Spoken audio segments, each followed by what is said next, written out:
Hello and welcome to this week's episode of the Pink Property Podcast. I'm Leo Bryan and joined today by Adam Heapy. Adam is the owner of Essex Electrical Maintenance, based out of Bishop Stortford and covering the area around here. We've worked with Adam for a number of years in our property management side of the business. Adam and his team have been around, and you've been in the business for sort of over 15 years now, and got a big team around you now of electrical technicians and specialists on the road pretty much 6 days a week at the moment, aren't you guys? You guys are nice and busy. So this week in the pod, I just wanted to talk to you about the electrical safety regulations that have come in and are being imposed upon landlords letting residential property. The regulations came into force in April. We've done previous podcast episodes as to when that actually launched into the market, and we've talked about it, but I thought it'd be really good today to get an insight from Adam, actually man on the ground, dealing with it and sort of overcome some of the common questions and things that have come up. So our management team have worked with our group of landlords on the properties over the past year really to make sure everybody was prepared and ready for when the regulations changed, and there are some common questions. So, Adam, thanks for joining me. Thanks for having me on the armchairs today. So there have been a lot of common questions, and I just thought it'd be good to run over those with you. Absolutely. One of the most common ones are, do I legally need one? In a nutshell, yes, absolutely. Any landlord in the country, in the UK now, the regulation started in Scotland a couple of years ago. They were the first to start it. Okay. Come down to England and the rest of the UK to just. So similar to the sort of gas safety now, yeah. It is one of those certs that you need to get in terms of being able to let the property. Yeah, that's it. So essentially exactly the same as the gas certs. That's once a year. The electrical certs, as we know, which we'll probably touch on later on, it's every 5 years. Yeah, that's another question really, is how long do they last? So it is a 5-year thing. Is there any difference, is there any reason that might be different for different types of property, or are they all just 5-year certs? Well, essentially, we go in, do a test, and for the next 5 years, you know that your electrical installation in your property is completely safe for that period, unless anyone was to work on that system. The only way it would differ is if you've got a new build property. Okay. So if you've got a new build, you don't have to get that tested for 10 years. Oh, right, okay. So as a landlord, if you bought a new property and you're renting it out, there's no need to get a cert done for 10 years. As long you should have one with your pack, basically, when you buy it. Yep. So you'll have a cert and you'll have your Part P certificate to ensure the competence of the guys that carried out the work. Okay, cool. So that's that. And on the report, we get some questions around the report, because it's obviously not something that landlords and owners will have seen possibly for a while, and there are certain sort of categories on the report. Correct, yeah. Can you talk through in sort of simple terms what those categories sort of mean? Yeah, so absolutely. So there's 3 categories: C1, C2 and C3. Okay. C1 is basically imminent danger, for want of a word. Yeah, so it's gonna blow. Exactly. Right. So there's part of the install that's potential. It's got the potential to cause electric shock or injury to person or a fire risk. Okay. Those, if we come across those whilst we're doing a test, the phone call goes to your team. Yeah. So it goes to my office, and then we make a decision with the landlord that we need to fix that there and then. Okay. So to mitigate any potential issues. That's a red light. Yeah, that's exactly. A strong one. Yep. Exactly. C2 are things that don't comply with current regulations. That again has the potential to become dangerous at some point. So, for instance, you may have an older fuse board that has no RCD protection, has old cartridge fuses, old cabling, and they need rectifying and remedying. So, in that instance, you'd get a quote for the works that we recommend to be undertaken, and then would look at doing so. Okay. The third one on there is a C3. And what that is, it's a recommendation and an observation that we've picked up that we feel could do with improvement. It's not a necessity at the time, but it's definitely something for the landlord to look at, and it also makes them aware of any potential things further down the line. So in terms of a pass and fail, can a certificate still pass with C3 recommendations? Yeah, absolutely. What about C2? No, it can't. So fine, so that's the cut-off. That's the cut-off. A C2 is an unsatisfactory test cert. Okay. And a C3 is a recommendation. Cool. An advisory, for want of a word. Yeah. Yeah, a bit like the MOT. Can a competent person carry out this testing themselves? It's a very grey area. We've been asked the question a couple of times. There are some skilled guys who are out there who are competent to change your handyman, changing a light switch, changing a light fitting.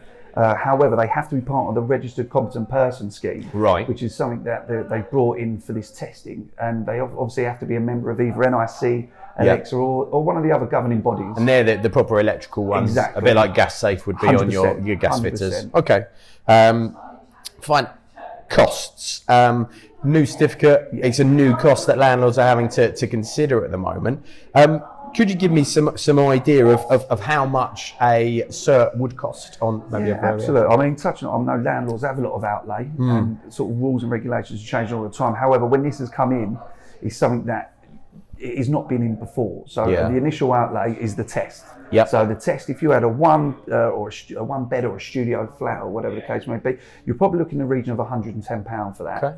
Your 3 to 4 beds will go up to sort of your 180s to 200. Okay. And anything bigger, if you had the bigger properties, then they'll be done on an individual basis. Yeah. And that's sort of that. If you work within them parameters, you're not going to be a million miles off. And in terms of budget that people need to, we've had a lot of tests come back and failed because a lot of these electrical installations haven't ever been looked at since they were installed. Absolutely. So we're at a point where there is investment required into a lot of the electrical systems within these homes.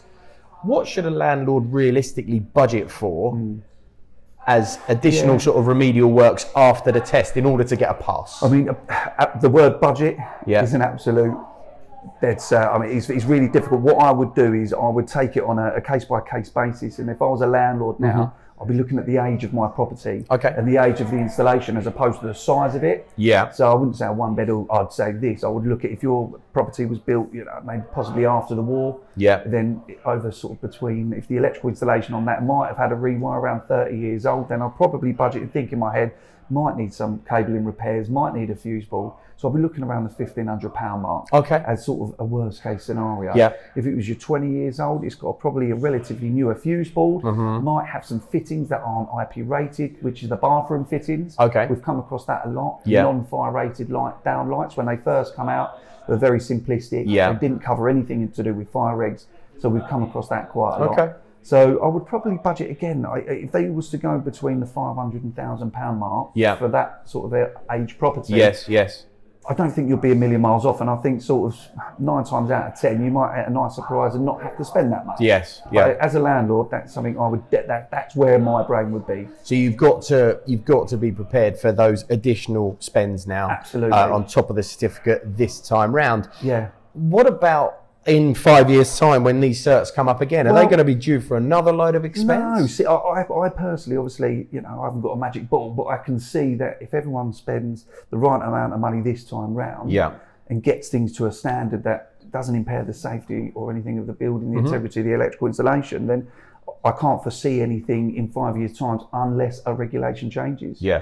Whether it light fitting or whatever the case may be. Sure. So yes, there might be quite a bit of outlay first time round, but further down the line, 5 years' time, hopefully the scenario should be retest, recertification, and move on. Or minor tweaks rather than the major stuff. Yeah, exactly. Yeah. No, I get that. That's a good thing, I think, because some of the costs have been a bit of a shock to clients at this point, and to not have to redo that again in 5 years, I think would be great.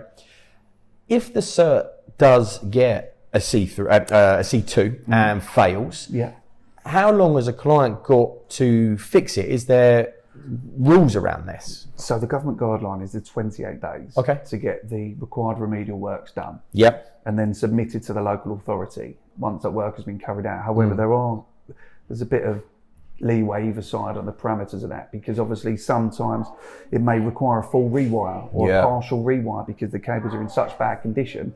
In that instance, you have to notify the local authority that it's going to extend over the 28 days to carry out the necessary repairs. As long as there's action in place, and they can see that there's work forthcoming, absolutely, then that's fine. Okay, that's fine. Good. That's good to know, because it does mean you have to get onto these things. Exactly.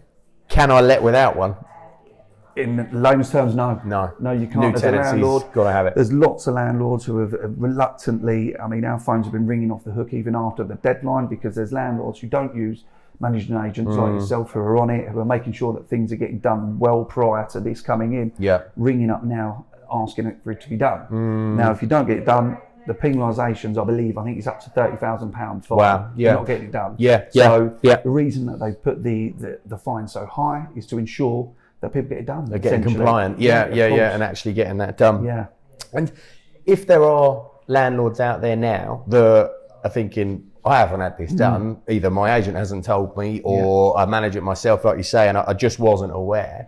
Have you in the business still got capacity to be out there doing these certs? Can you get to people within a reasonable time scale and conduct these certificates? I mean, for us as a business, I can only talk for what we do. We're set up for this. So we've got a team of guys that we're just going around testing the properties within Bishop Stortford and the local areas.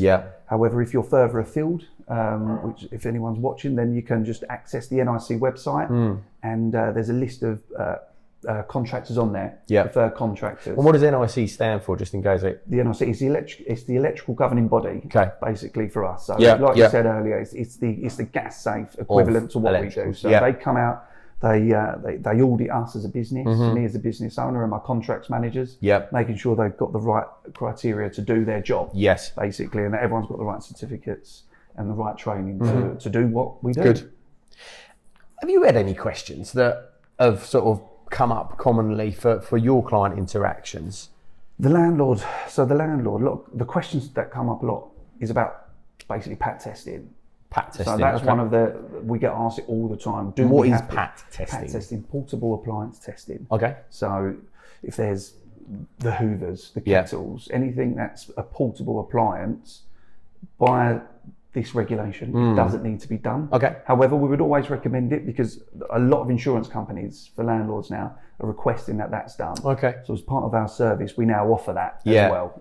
So it's just another box ticked, another liability that you've done. So, and how often does that need to be carried out? Well, that's again, a PAT test only lasts for 1 year. An annual thing. Okay. It's an annual thing. However, if you're not expected to go back and test it every year.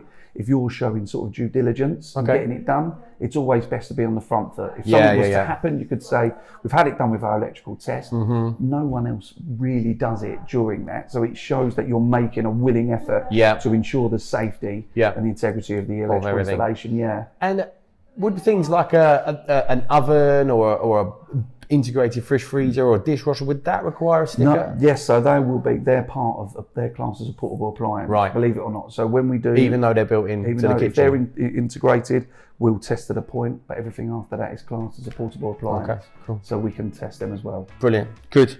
Well, Adam, look, thank you for your time. I hope anybody found that useful to get a bit of a head around these regulations and how things have changed. Thank you very much for coming in and seeing us. You're more than welcome. Thanks very much for tuning in. Enjoy your Sunday. Thanks.